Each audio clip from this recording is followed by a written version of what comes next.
कहते हैं पैसा क्या नहीं कराता, लेकिन फिर भी धर्मपाजी धर्मपाजी है। और कुछ ऐसे लोग हैं जिनको अपने पिता से पैसा नहीं चाहिए होता, अपने संपत्ति से वो कुछ और डिमांड करते हैं। जी हाँ दोस्तों, मैं हूँ रणधीर सिंह और स्वागत है मेरे चैनल आरएस लाइफ में। मैं आपको एक बात बता दूं कि आप जानते हैं कि धर्मपाजी की हेमा मालिनी से दो लड़कियां हैं, आना और ईशा देवी। आना छोटी या 1985 में उनका जन्म हुआ था। धर्मपाजी अपनी संपत्ति के कुछ हिस्से, जो भी आपने देखा पंजाब केसरी में सुबह खबर आए थे कि अपने भतीजे को, जो कि 11 नल और क्या क्या छोड़ के गए, उनके लिए काफ़ी चीज़ें छोड़ कर गए हैं। क्योंकि उन्होंने बताया था कि जब वो पिताजी ने जब उनको अंतिम बार बोला था, तो बोला था कि ज़मीन जो है तुम्हारी, उसको कभी भी तुम बेचना मत, इसका ध्यान रखना। तो धर्मपाल जी जब आए तो उसके रख रखाव, हाँ, जो भी अच्छे से होना चाहिए उसके लिए उन्होंने अपने जितने भी भतीजे हैं उनको दे दिया था पूरा था, मतलब उनको उनके नाम लिख दिया था। धर्मपाल जी ऐसे थे लोग, जहाँ और उनके भतीजे ने खुद बोला, जो उनके भाई अजीत सिंह के लड़के हैं, उन्होंने खुद बोला कि आज के टाइम में लोग एक एक मतलब पंजा जमीन किसी को नहीं देते हैं। धर्मपाल जी ने पूरा अपना दे दिया था। आप तो अब धर्मपाल जी तो ऐसे ही थे। धर्मपाल जी आप जानते हैं कि बहुत ही, उनके बारे में कितना बोले, रीना रॉय ने बोला या किसी और से बोलेंगे कि भाई कई एक्ट्रेस ऐसी हैं, उन्होंने बोला कि अपने सेट पे जो उनके स्टाफ थे उनको कितना पैसा दे दिया करते थे। धर्मपाल जी ऐसे ही थे।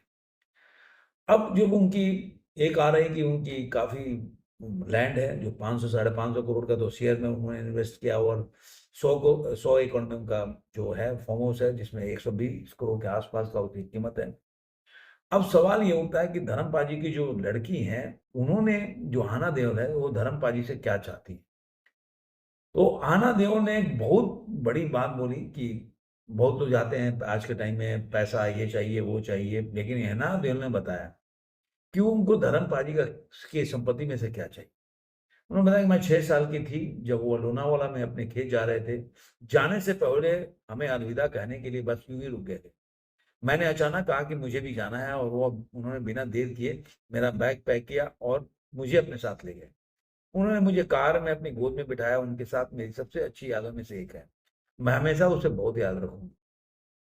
इसी दरमियान उन्होंने बोला कि मैं अगर विरासत में कोई मुझे कोई देने की आए बात, तो मेरे पापा की फिएट कार, मुझे पापा की पहली कार उनकी फिएट विरासत में मिलेगी तो बहुत अच्छा लगेगा। वो कार बहुत प्यारी है, पुरानी है, और मुझे यकीन है कि इससे उनकी अनगिनत यादें जुड़ी होंगी। ये एक ऐसी चीज़ है जिसे मैं अपनी कार के रूप में पाना चाहूँ। तो इसे बोलते हैं, अगर आप प्यार करते हैं किसी से, तो ऐसे ही चीज़ें होती हैं जो आपके लाइफ में, कि याद जिससे जुड़ी होती है उसकी वैल्यू होती है। पैसों का क्या, संपत्ति कोई चीज़ का क्या है। आप आप अगर गीता पढ़ें या कुछ और भी पढ़ें तो आपको सब टेम्पररी है, परमानेंट कुछ भी नहीं होता। आज आपके पास है, आज जहाँ पे बैठा हूँ, यहाँ पे आज से 50 साल के बाद कोई और बैठा होगा। ये जगह यहीं रहेगी, मैं नहीं रहूँगा।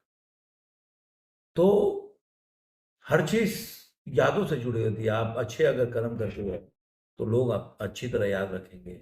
यही धर्मपाल जी की जो अर्निंग बोल सकते